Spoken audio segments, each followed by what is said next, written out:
CM Jagan ఏపీకి రాజధాని లేకుండా చేసి గుంటూరు కృష్ణా జిల్లా ప్రజలను మోసం చేశారని విజయవాడ పశ్చిమ నియోజకవర్గ బీజేపీ ఎమ్మెల్యే అభ్యర్థి సుజనా చౌదరి విమర్శించారు.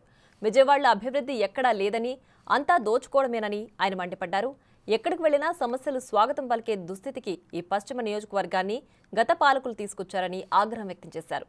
విజయవాడలో మోడీ, పవన్ కళ్యాణ్ నిర్వహించిన సభలు, రోడ్ షోలు చూస్తే చాలు కూటమి గెలుపు ఖాయంగా కనిపిస్తుందని అన్నారు.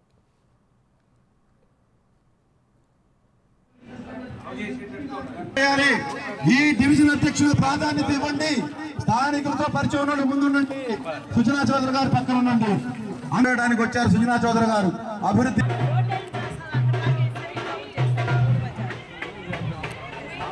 ప్రజలందరూ కూడా మీ మద్దతు తెలియజేయాలి.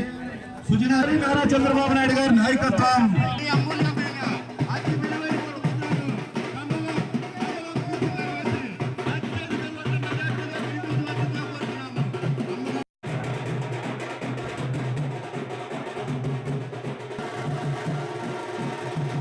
పశ్చిమ నియోజకవర్గంలో 22 డివిజన్స్ ఇప్పటికి ఆల్మోస్ట్ 2 సార్లు తిరగడం జరిగింది.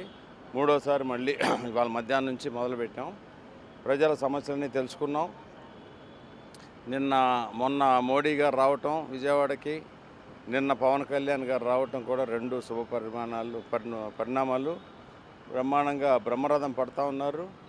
మాకు డెఫినెట్గా మంచి మెజారిటీతో గెలుస్తాం. సైకిల్ పార్టీ అండ్ ఎన్డీఏ కూటమి మొత్తం. పశ్చిమ నియోజకవర్గం ముఖ్యంగా కేశినేని చిన్ని గారు, నేను సైకిల్ కమలానికి ఓటేయమనమని అందరినీ అడుగుతా ఉన్నాం. ఏదేమైనప్పటికీ మనస్సాక్షిగా వాళ్ళు 2 పార్టీలని, 2 అభ్యర్థుల్ని కంపేర్ చేసుకొని ఉదయం 6 గంటలకే వెళ్ళి ఓటు మాత్రం ఎట్టి పరిస్థితిలో వేయమనమని చెప్పి 90% ఓటింగ్ జరగాలని చెప్పి మా ప్రయత్నాలు చేస్తాం. For more videos like this, subscribe Big TV channel.